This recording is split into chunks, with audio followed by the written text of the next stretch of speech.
500 বছর আগে নদিয়ার নিমাই যখন জন্মগ্রহণ করেছিল তখন সমাজ ব্যবস্থা ছিল একেবারে খুব কঠিন। কোন হিন্দু কোন মুসলমানের বাড়িতে যেতে পারত না, কোন মুসলমান কোন হিন্দুর বাড়িতে আসতে পারত না। কে? শুধু তাই নয়, আরো ভালো করে ভেবে দেখবেন, সেই সময় মানুষে মানুষ একটা হানাহানি বিদ্বেষ ভাব ছিল, কেউ কাউকে ভালো চোখে দেখতে পারত না। সব থেকে বড় সমস্যা এই সনাতন ধর্মের মধ্যে গলতি। যারা ব্রাহ্মণ ছিল তারা কিন্তু সমাজ ব্যবস্থাকে একেবারে ওলট পালট করে রেখেছে। সমাজের বুকে তখন লাঞ্ছনা গঞ্জনা নিপীড়ন নির্যাতন, হিন্দু মুসলমানের মধ্যে ভেদাভেদ, হানাহানি মারামারি কাটাকাটি, বর্ণবিদ্বেষ জাতিবিদ্বেষ বর্ণ বৈষম্য, সব থেকে বড় কথা ব্রাহ্মণ্যবাদ সমাজকে শেষ করছে। ব্রাহ্মণ্যবাদ এসে সেই সময় সাধারণ মানুষকে এত বেশি হেয় প্রতিপন্ন করত, সাধারণ মানুষ তলানিতে ঠেকেছে। একটা নিচু জাতি একটা উঁচু জাতি, খুব ভালো করে ভাববেন। একটা ব্রাহ্মণ আর একেবারে যারা শূদ্র নিকৃষ্ট, যাদেরকে সমাজে আমরা নিকৃষ্ট বলছি, অসুচি বলছি, দুজনে রাস্তা দিয়ে চলছে। কোন কারণে যদি সেই মানুষটার ছোট জাতের মানুষটার ছায়া এসে যদি ডিঙত, তবে সে ব্রাহ্মণটা স্নান করে তবে ঘরে ফিরত। এটা কোন ধর্ম? এটা কোন নৈতিক চরিত্র? খুব ভালো করে ভাববেন। কীর্তন তো শুনে শুনে মুখস্থ করে ফেলেছে, লীলা পালা গিয়ে গিয়ে আমারও তো খানিকটা বয়স হলো। আজকের আমি প্রাণপণে চেষ্টা করব আপনাদেরকে প্রকৃত সত্য কথাগুলো আজকে প্রকাশ করা। এটা আমার কথা নয়, এটা আমার নদিয়ার নিমাইয়ের কথা, আজ পুনরাবৃত্তি হচ্ছে। নিমাই তাহলে ভালো করে ভেবে দেখুন, তিনি এসে দেখলেন তুমি ব্রাহ্মণ, এটা তুমি কি করে বলছো? তুমি ব্রাহ্মণ, তুমি তো মানুষ, তুমি অসুচি, তুমি অস্পৃশ্য। না, আমি তো তোমাকে ওইভাবে দেখছি না, আমি দেখতে পাই তুমিও মানুষ। কি ভালো করে ভেবে দেখবেন, হিন্দু নয়, মুসলমান নয়, খ্রিস্টান নয়, জৈন নয়, মুচি নয়, মেতর নয়, ধনী নয়, গরিব নয়, উঁচু নয়, নিচু নয়, সবাই কিন্তু মানুষ। সেই মানুষ নিজেরাই ক্লাসিফিকেশন করে, ডিভাইড করে সমাজ, সংসার, রাষ্ট্র, পৃথিবীটা সর্বনাশ করছে। অসহায় মানুষের মাথায় কাঁঠাল রেখে কোয়াগুলো ভেঙে খাচ্ছে ওই সমাজপতিরা। ভালো করে ভেবে দেখবেন, আপনার বাবা মারা গেছে, মা মারা গেছে, আপনি যখন শ্রাদ্ধ করবেন সেই সময় দেখবেন একটা লম্বা ফর্দ আপনার হাতে বুঝিয়ে দেবে, তুলে দেবে না? হরি বল, কথাটা খুব মন দিয়ে ভাববেন, আমি কাউকে ছোট করছি না। ওখানে লেখা থাকে একটা বড় খাট, যদি ক্ষমতা থাকে একটা পালঙ্ক দিও, দুটো বালিশ, একটা ব্ল্যাঙ্কেট, মানে বেশ একটা ভালো কাঁথা, একটা ভালো মশারি, একটা ছাতা, দুটো ভালো দামি জুতো। প্রশ্ন যদি করা যায় কেন না তোমার এগুলো লাগবে কেন জানো? তোমার বাবা যে মারা গেছে, তোমার বাবার আত্মা এসে ব্যবহার করবে। শালা কি রকম সিটিংবাজি! ধর্মের নামে ব্যবসার সিটিংবাজি ছাড়া কিছু নয়। এখন লম্বা ফর্দ করেছে, আর যখন ওই মানুষটা বেঁচে ছিল, বৃদ্ধ হোক বৃদ্ধা হোক, কোনোদিন কোনো ঠাকুর মশাই এসে জিজ্ঞাসা করেছে, সোনার চাঁদ, শ্রাদ্ধের সময় তুই মশারি দিস না দিস সেটা পরে, আগে তোর মায়ের মশা খুলে খাচ্ছে, তুই মশারিটা টাঙিয়ে দে? কোনোদিন বলেছিল?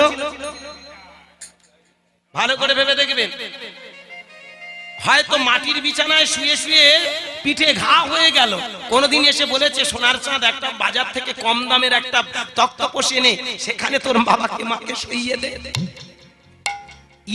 ইটটাও জোটেনি মাথায়। কে বলুন? সেই সময় কই সমাজপতিরা কোনদিন এসে বলেছিল কি যে বাবা সোনার চাঁদ, শ্রাদ্ধের সময় যা করিস তুই এক কাজ করে, এখন অন্তত একটা বালিশ কিনে মাথায় দিয়ে দে। যেই মরে গেল ওদের তখন চোখ লাফাল।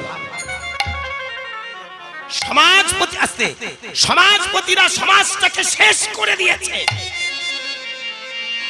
নিজেদেরকে একটা বড় আসনে নিয়ে গিয়ে, নিজেদেরকে একটা বড় জায়গায় নিয়ে গিয়ে ওরা সব সময় মানুষকে ছোট আর হেয় প্রতিপন্ন করে এসেছে।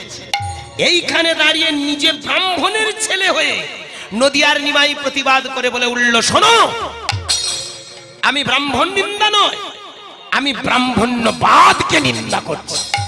কথাটা খুব ভালো করে মন দিয়ে শুনবেন। নদিয়ার নিমাইয়ের প্রথম স্টেপ ছিল সমাজে যারা শোষণকারী, সমাজে যারা ধর্মের নামে ব্যবসা করে খাচ্ছে, প্রথম যে কোনো প্রকারে ওর গোড়া থেকে উপড়ে দেবে। কে কথাটা ভালো করে বুঝবেন?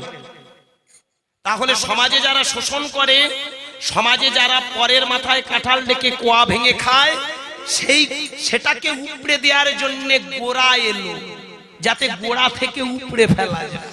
কে?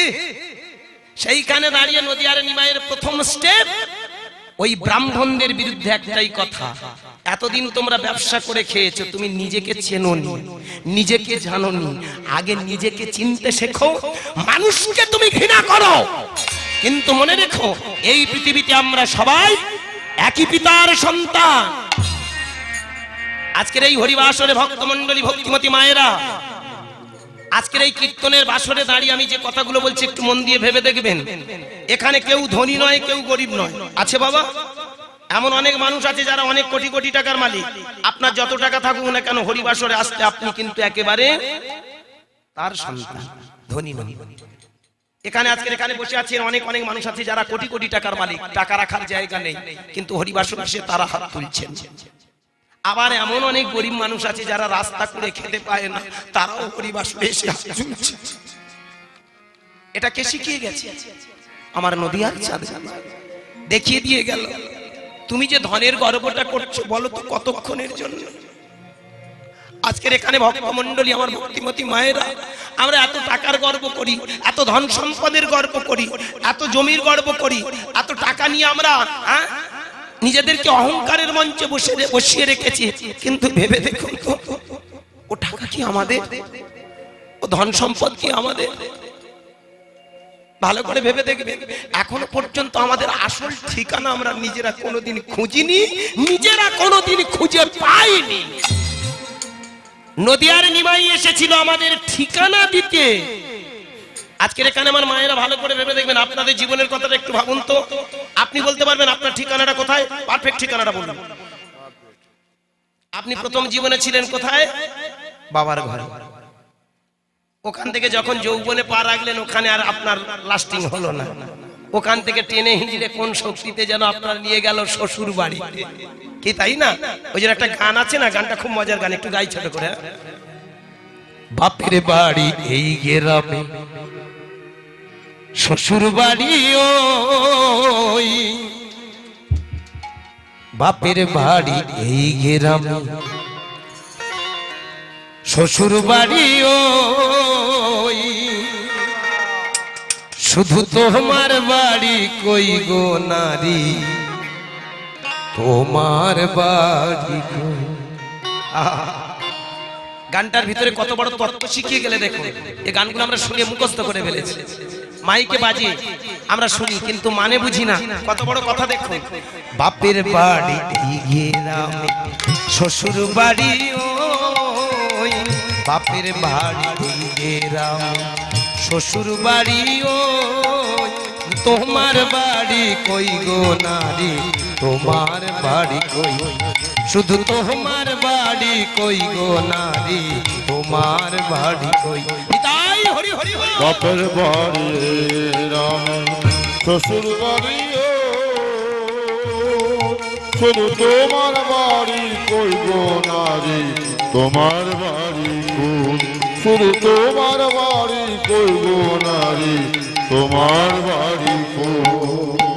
শিশুকালার শৈশব কাটে পিতার আলয়ে, যৌবন কাটে স্বামীর ঘরে শ্বশুর আলয়ে। শিশুকালার শৈশব কাটে পিতার আলয়ে, যৌবন কাটে স্বামীর ঘরে শ্বশুর আলয়ে। আবার বৃদ্ধকালে আশ্রয় নাই যার, বৃদ্ধকালে আশ্রয় নাই যার, বৃদ্ধকালে আশ্রয় নাই যার, বৃদ্ধকালে আশ্রয় নাই যার। ওদের কাছে রই। ওদের মানে কাদের কাছে? ঝাঁটার কাছে। এই না, ঝাঁটা না, ব্যাটা। ওই হলো কি? ওই ঝেটার বেটা সমান নয় বলুন। যত বুড়ো হয়ে যাচ্ছেন একটু ওষুধ চাইবেন, বুড়ো হয়ে তুলে হয়ে গেছেন, ও বাবা সোনা রে কোথায় গেলি একটু ওষুধ, দাঁড়াও, শুধু ওষুধ আর ওষুধ। এই কদিন আগে এক পাতা ওষুধ কিনে দিচ্ছি, ওষুধ গেল কোথায়? যত বুড়ো হচ্ছে তত ভিমরতি, দাঁড়াও দেখি। আর আমার সংসার নেই কি মায়েরা? যে সন্তানকে এত কষ্ট করে আপনারা মানুষ করেন, যে সন্তানগুলোকে আপনারা তিল তিল করে বড় করেন, বৃদ্ধ হলে যেন সবার কাছে ঘৃণার পাত্র। আমার মায়েরা ভালো করে ভেবে দেখবেন, স্বামী যদি অপরাধ দেবেন না, ক্ষমা করবেন। স্বামী থাকতে থাকতে যদি আপনি সিঁদুর নিয়ে চলে যান, এর মতো ভাগ্যবতী তো হয় না গো। কিন্তু কোন কালে যদি দুর্ভাগ্যবশত স্বামী যদি হারিয়ে যায়, তবে দেখবেন শেষ জীবনে ওদের কাছে পড়ে অনেক যন্ত্রণা পেতে হয়। শুধু তোমার বাড়ি কই গো নারী, তোমার বাড়ি কই, শুধু তোমার বাড়ি কই গো নারী, তোমার বাড়ি কই, তোমার বাড়ি কই গো নারী, তোমার বাড়ি কই, শুধু তোমার বাড়ি কই গো নারী, তোমার বাড়ি কই। সারা জীবন ভাত রাঁধিলি পরের হাঁড়িতে, আপন ভেবে ঘর বাঁধিলি পরের সংসারে। সারা জীবন ভাত রাঁধিলি পরের হাঁড়িতে, আপন ভেবে ঘর বাঁধিলি পরের সংসারে। আবার পরের ঘরে বাসা বেঁধে, পরের ঘরে বাসা বেঁধে, পরের ঘরে বাসা বেঁধে, পরের ঘরে বাসা বেঁধে থাকে রে চড়ুই। চড়ুই পাখি দেখেছেন? ওর নিজস্ব কোনো বাড়ি নেই, ও পরের ঘরে থাকে। সেটা গল্প আছে না, বাবুই ডাকিয়া কহে বলিছে চড়াই, কুঁড়ে ঘর থেকে কর শিল্পের বড়াই। আমি থাকি মহাসুখে অট্টালিকা পরে, তুমি কত কষ্ট পাও রোদ বৃষ্টি ঝড়ে। বাবুই হাসিয়া কহে সন্দেহ কি তাই, কষ্ট পাই তবু থাকি নিজেরও বাসা। পাকা হোক তবু ভাই পরেরও বাসা, নিজে হাতে করা মোর কাঁচা ঘর খাসা। আজকের ভালো করে ভেবে দেখবেন ভক্ত মণ্ডলী, যে ঘরটা আপনি এত কষ্ট করে নির্মাণ করেছেন ওটা আপনার না, ও তো আমরা পরের ঘরে বাস করে আছি। যে সুন্দর করে আপনি আপনার এই যে ঘরটা নির্মাণ করেছেন, ওটাতে বেশি দিন নয়, বুকের ব্যথাটা যদি একটু বেড়ে ওঠে, তখন দেখবেন এ ঘর ছেড়ে চলে যায়, আর ও ঘর ছেড়েও চলে যেতে হয়। কি তাই না বলো? এ পৃথিবীতে জানবেন মানুষের যে কখন ডাক আসবে কেউ বলতে পারে না গো। একটা সত্য ঘটনা, ক্ষমা করবেন, বাস্তব জীবনে এই কথাগুলো আমি বেশি করে বলি, কারণ আমি বাস্তববাদী কীর্তনী। আপনারা যারা আমার ইউটিউব ফলো করেন দেখবেন, কীর্তন কোনো আজগুবি গল্প নয়, কীর্তন বাস্তব, কীর্তন বিজ্ঞান, কীর্তন অধ্যাত্ম। 5, 6, 7, 8 4 দিন আমি ছিলাম ত্রিপুরাতে। ওরা আমাকে ফ্লাইটে টিকিট কেটে দিয়েছিল, আসা যাওয়ার টিকিট। এমনকি আগরতলা বিমানবন্দর থেকে আমাকে নিয়ে গিয়েছিল বিশ্রামগঞ্জ বলে একটা জায়গা, বিশ্রামগঞ্জ। ওখান থেকে প্রায় 1 ঘন্টা 20 মিনিট মতো ফ্লাইট, মানে গাড়িতে থাকতে হয়। ওখানে 5 পালা গানের জন্য গিয়েছিলাম 4 দিনে। তো গান গাওয়ার পরে ওরা আবার আমার গাড়িতে করে আমার ওই এয়ারপোর্ট, ওদের এয়ারপোর্ট হলো ওই আগরতলাতে পৌঁছে দিয়ে গেছে। কথাটা খুব ভালো করে ভাববেন। এইবার আপনারা যারা ফ্লাইটে চড়েছেন তাদের একটা বড় অভিজ্ঞতা আছে জীবনে। এটা আমার গড গিফট, এটা ভগবানের দান, জানেন? আজকের এই কীর্তনের সুবাদে যে বহু জায়গায় যেতে পারি, এটাই আমার ঈশ্বরের কৃপা। ফ্লাইটে যারা চড়েছেন নিশ্চয়ই দেখবেন, যখন রান করে ওই যে রানটা খুব ভালো লাগবে। ও প্রচন্ড গতিতে, প্রায় 2-3 কিলোমিটার 4 কিলোমিটার যা যাবে একেবারে প্রচন্ড গতিতে যাবে। কিন্তু তারপরে যে একটা ওই উপরে যখন উঠতে চাইবে না, ওখানে দেখবেন বুকটা আপনার চড়াত করে উঠবে। এবং শুধু তাই নয়, একটু যদি দুর্বল মানুষ হন তাদের কিন্তু আরো বেশি কষ্ট। যারা ফ্লাইটে চড়েছেন আবার বলছি তাদের প্রত্যক্ষ দেখবেন। এবং শুধু তাই নয়, যত উপরে উঠবেন তত নিঃশ্বাস নিতে কষ্ট, তো মনে হবে যেন না জানি মরে যাব। সত্য ঘটনা বাবা। আগরতলা থেকে উঠেছি, সেদিন ছিল ওটা 8 তারিখে। সন্ধ্যা 7:25 ওখান থেকে ফ্লাইটটা ছেড়েছে। ওই যে প্রথমে রান দিয়ে উঠলো না, প্রথম ধাপেই ওঠা, আর আমার একটা দুটো ওই দুটো সিটের পরে সামনে একটা ওই 60-62 বছরের মানুষ হঠাৎ দেখি বসে আছে, বসে থাকতে থাকতে চোখ দুটো বন্ধ হয়ে ওই যে ফ্লাইটটা উঠলো ওখানেই আর ঠান্ডা। এবার ওর মধ্যে দেখবেন, আপনারা যদি কোনোদিন ফ্লাইটে যান দেখবেন ওখানে বড় বড় ডক্টর থাকে, বড় বড় ইঞ্জিনিয়ার থাকে, ভালো ভালো দামি দামি ডাক্তাররা ছুটে আসলো, জানেন ছুটে এসে ওরা বুঝতে পারলো লোকটা হারিয়ে হারিয়েছে।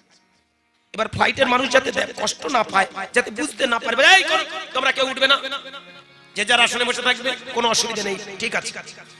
নামে মাত্র সিলিন্ডারে গ্যাস দিল, দমদম এয়ারপোর্টে আসার পরে খবরটা আমরা একদম পরিষ্কার বুঝতে পারলাম। ভাবুন, একটা ধমক দিতেই তাতেই বলিব আমাদের যে বুকের ব্যথাটা কখন এক ধমক দেবে গো, আমরা চিরকালের মতো হারিয়ে যাব। নদিয়ার নিমাই সেইখানে দাঁড়িয়ে বললেন, তোমরা যে এত অহংকার করছো, এই পৃথিবীতে দুদিনের পৃথিবীতে এসে তোমরা এই যে মারামারি লাঠালাঠি কাটাকাটি বর্ণবিদ্বেষ জাতিবিদ্বেষ বলো না, কদিনের জন্য কিয়ৎক্ষণের জন্য এই পৃথিবীতে এসেছো, আবার তোমরা হারিয়ে যাবে। তাই ভালো করে ভেবে দেখুন, যারা জ্ঞানী মহাজন তারা বললেন, শুধু তোমার বাড়ি কই গো নারী, তোমার বাড়ি কই, শুধু তোমার বাড়ি কই গো নারী, তোমার বাড়ি কই, শুধু তোমার বাড়ি কই গো নারী, তোমার বাড়ি কই, শুধু তোমার বাড়ি কই গো নারী, তোমার বাড়ি কই। মানব জীবন পেয়ে অতই খুঁজলি নাম হবে, মহাকালের পাল কি যেদিন আসে রে কবে, মানব জীবন পেয়ে অতই খুঁজলি নাম হবে, মহাকালের পাল কি যেদিন আসে রে কবে, সেদিন তুমি আমি জানতে পারবো, তুমি আমি জানতে পারবো, তুমি আমি জানতে পারবো, তুমি আমি জানতে পারবো, এদেশের কেউ নই, শুধু তোমার বাড়ি কই গো না, তোমার বাড়ি কই, শুধু তোমার বাড়ি কই গো নারী, হরি হরি হরি হরি বল। শুধু তোমার বাড়ি কই গো নারী, তোমার বাড়ি কই, শুধু তোমার বাড়ি কই গো নারী, তোমার বাড়ি কই, শুধু তোমার বাড়ি কই গো নারী, তোমার বাড়ি কই। আজকে ভালো করে ভেবে দেখবেন, মানব জীবন পেয়ে ও তুই খুঁজলি না ভবে, মহাকালের পালকি যেদিন আসে রে কবে। কি বাবা, কার যে কখন ডাক আসবে কেউ বলতে পারবো? কেহ মরে 10 মাসে, কেহ মরে গর্ভবাসে, কেহ ভূমি পরশ করি মাত্র। এই পৃথিবীতে এসেছো, এটা মর্তভূমি, মরতে এসেছো, বাঁচতে আসনি। এখানে এসে যদি হিংসা হানাহানি করি, আমি বড় ও ছোট, কে আমি যদি মনে করি আমি ব্রাহ্মণ ও ছোট জাত, তাহলে ভালো করে ভেবে দেখবেন এখানে প্রকৃতির কাছে কত বড় একটা অন্যায় করি। এইখানে দাঁড়িয়ে নিমাই চাঁদের প্রথম কথা হলো, তুমি ব্রাহ্মণ, তুমি ক্ষত্রিয়, তুমি বৈশ্য, তুমি শূদ্র না। এই পৃথিবীতে যেন আমাদের একটাই আসল পরিচয়, আমরা সবাই মানুষ। তোমার ভিতরে সেদিন জাগ্রত হবে যেদিন তোমার ভিতরে অবচেতন মন সরে পরম চৈতন্যের প্রকাশ ঘটে। আজকের একটা কথা বলে রাখি, ভালো করে মন দিয়ে শুনে রাখবেন। আমরা এই যে হরিনাম শুনতে এসেছি, অনেকে মনে মনে করে হরিনাম শুনছি মানে অনেক পুণ্য হচ্ছে। আমি বলবো বাবা, ছোটবেলা থেকে এই লাইনে এসে আমি এটুকু বুঝেছি, কতটা পুণ্য হবে কিনা জানি না, তবে আমাদের ভিতরে অবচেতন মন সরে গিয়ে চেতনাটা আস্তে আস্তে পূর্ণতার প্রকাশ ঘটবে। আপনি যত বেশি হরিনাম করবেন, আপনি যত বেশি কৃষ্ণ নাম করবেন, তত বেশি দেখবেন আপনার ভিতরে চেতনাটা তৈরি হচ্ছে। কি বাবা বলুন? নাদ ব্রহ্ম, সাউন্ড এনার্জি, শব্দ ব্রহ্ম, এই যে শব্দটা কৃষ্ণ, কৃষ্ণ ও রাম, নারায়ণ, এই যে হরি ওম, এই যে শব্দগুলো আমরা উচ্চারণ করি, এই উচ্চারণের সাথে সাথে আমাদের ভেতরটা তৈরি হয়ে যায়, চেতনা তৈরি হয়। অ্যাকচুয়ালি হরিনাম মানুষের চেতনা বৃদ্ধি করে, আর মানুষ যখন চেতনা খুঁজে পায় তখনই সে জানতে পারে আমি কে। এই জন্য একটা কথা মনে রাখবেন বাবা, সবার কাছে আমার একটাই প্রার্থনা রইল, হরিনাম শোনার আগে, হরিকে চেনার আগে, জানার আগে, বোঝার আগে নিজেকে বোঝার চেষ্টা করুন। আপনি কে? এই হরিবাসরে ভক্তমণ্ডলী মায়েরা, আজকের এখানে যে হরিনামটা হচ্ছে, ভাববেন না আমরা সবাই একটু ফুর্তি আনন্দ পাবো না।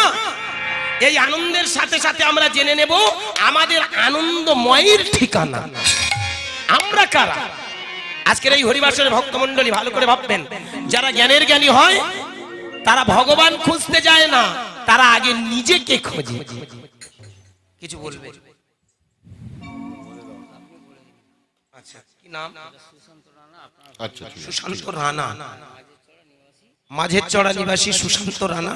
আমার এই পাগল ঠাকুর আমাকে 100 টাকা দিয়ে গেলেন। এটা 100 টাকার নয় গো, 100,000 আশীর্বাদ। নিতাই গৌর হরি বল, হরি বল, হরি বল। এটা 100 টাকা নয়, 100,000 আশীর্বাদ। ওনার আশীর্বাদ আমি মাথায় নিলাম। আর শুধু তাই নয়, আপনারা সবাই মিলে আশীর্বাদ করবেন যেন কৃষ্ণ পদে মতি হয়। আপনার আশীর্বাদ করবেন আমি যেন এই পথের পথিক হয়ে, নামের নামী হয়ে আপনাদের চরণে হরি কথা, কৃষ্ণ কথা রসাস্বাদন করাতে পারি। জয় শ্রী রাধে। নিতাই গৌর কৃষ্ণ প্রেমানন্দে হরি বল, হরি বল। আজকের মন দিয়ে লীলাটুকু একটু শুনবেন। জয় নিতাই। নদিয়ার নিমাই তাহলে প্রথমে কি করলেন? আমাদেরকে নিজেদেরকে চেনানোর জন্য প্রথমে বললেন দুটো বাহু তোলো। আজকের ভক্তিমতী মায়েরা, এই হরিবাসরে যখন এসে আমরা হাত তুলবো, দেখবেন হাত তোলার সাথে সাথে আমাদের মনটাও কিন্তু উপরে যাচ্ছে আস্তে আস্তে। কেন? কেমন? ভালো করে ভেবে দেখবেন, যখনই আমরা হাত তুলি আমাদের সাথে সাথে মনটাও কিন্তু ঊর্ধ্বগামী হয়। আজকের তথাকথিত কীর্তনিয়ারা বলে হরিনাম করে ওই দুটো বাহু তোলার অর্থ তার উপরে সারেন্ডার করা। মেনে নিলাম, অবশ্যই আপনার এই কথাটা যৌক্তিকতা আছে, কিন্তু এর সাথে সাথে আমরা জানতে পারি আমরা কারা। আজকের এই হরিবাসর একটা খুব কঠিন কথা আপনাদের কাছে জিজ্ঞাসা করি, বলুন তো, আপনারা যারা মঠ মন্দিরে গেছেন, আপনারা যারা নিরামিষ খেয়েছেন, আপনারা যারা মঠ মন্দিরের আশ্রিত, এত মহারাজ, এত মা, এত মঠ, এত আশ্রম, এত মসজিদ, এত গির্জা, যে যে জাতের মানুষ, একজনা কেউ আমার সামনে দাঁড়িয়ে বলুক যে আমি ভগবান পেয়েছি? বলতে পারবেন? তাহলে কি ভগবান নেই? খুব মন দিয়ে শুনবেন, যারা বলছে ভগবান আছে এখনো কিন্তু যথাযথ প্রমাণ দিতে পারেনি। কে?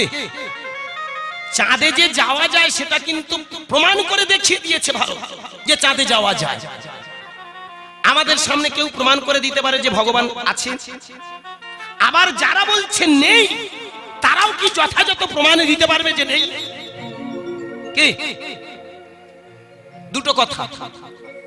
যারা বলছে ভগবান আছে তারা আমার সামনে দাঁড়িয়ে কই বলুক যে আমি যথাযথ প্রমাণ দেখিয়ে দেবো যে ভগবান আছে। আবার যারা বলছে নেই তারাও এসে বলুক যে ভগবান নেই, প্রমাণ দেখাতে পারবে?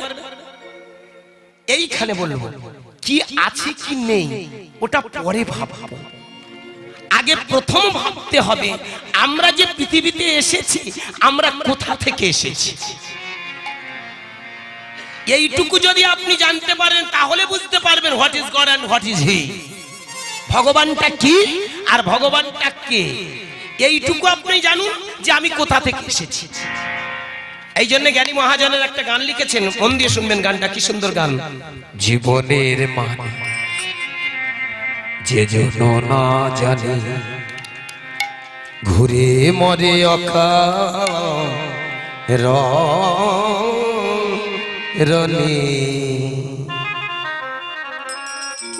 জীবনের মানে,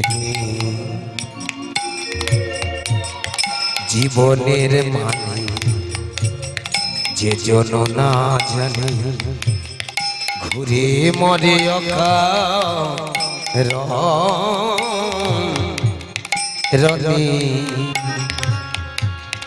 জীবনের মানে। ভজরে মন সদ্গুরুর চরণ, ভজরে মন সদ্গুরুর চরণ ধ্যানে রাখি তারে সযতনে জীবনের মানে যে জন না জানে ঘুরে মরে অকারণে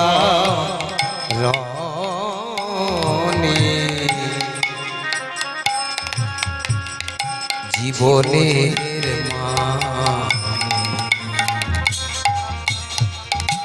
ভজরে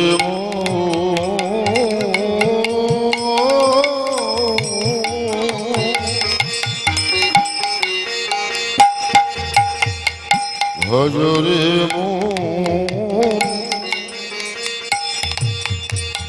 শ্রী গুরুর চরণ ধ্যানে রাখো তারে সযতনে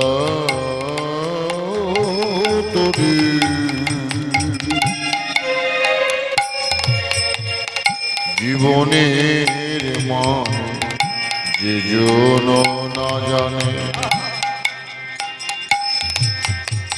ঘুরে মরে অকারণে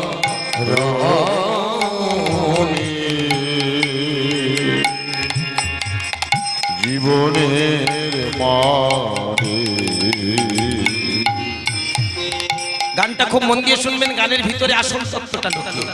ভগবানটা কোথায়? আগে ভগবানকে জানার আগে নিজে জেনে দেখো তো তুমি কে, কোথায় ছিলে, কোথা বা ছিলে, কোথা বা এলে, কোথা বা যাইবে, ভেবেছ কি কোনো কালে? কোথা বা ছিলে তুমি, নিতাই গৌর হরি হরি হরি হরি।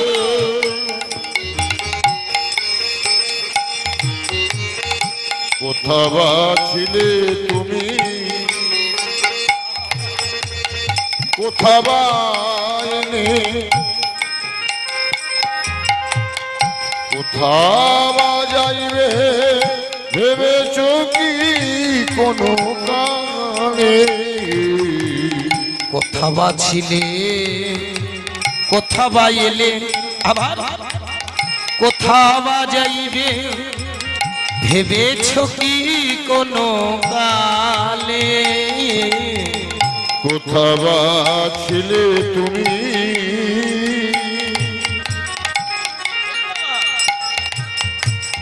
কোথা বা এলে, কোথা বা যাইবে, ভেবেছ কি কোনো কালে? স্রষ্টার নব এ নব সৃষ্টি, স্রষ্টার এ নব সৃষ্টি, কৃষ্টির মহাদান। জীবনের মানে যে জন না জানে, ঘুরে মরে অকারণে। জীবনের মানে যে জন না জানে, ঘুরে মরে অকারণে। জীবনের মানে জীবনের মানে জীবনের মানে কিসেরই আশায়, কিসেরই নেশায়, এই যে ঘর বানিয়েছো ভেবে দেখেছো তুমি যে আশা করে ঘরটা বানিয়েছো, এই ঘরে তুমি থাকতে পারবে না। কত আশা নিয়ে পৃথিবী থেকে সুন্দর করে দেখুন আমরা কত কিছু চাই, কিন্তু কোনোদিন আমাদের নিজের রাস্তাটা আমরা খুঁজিনি। জ্ঞানী মহাজনেরা তাই বললেন, এসেছো অনেক আশা নিয়ে, কিন্তু প্রকৃত আশা তুমি পূরণ করোনি। কিসেরই আশায়, কিসেরই নেশায়, পেয়েছো কি তুমি পথেরই দিশা? কিসের আশায় তুমি, কিসেরই নিশা,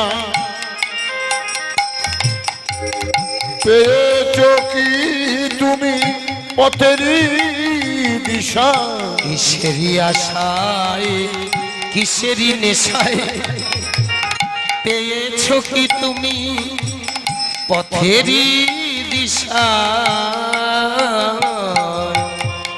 কিসেরি নেশায় কিসেরি আশা পেয়েছো কি তুমি পথেরই দিশা স্রষ্টার নব এ নব সৃষ্টি স্রষ্টার নব এ নব সৃষ্টি কৃষ্টির মহাদান জীবনের মানে যে জন না জানে ঘুরে মরে জীবনের মানে যে জন না জানে ঘুরে মরে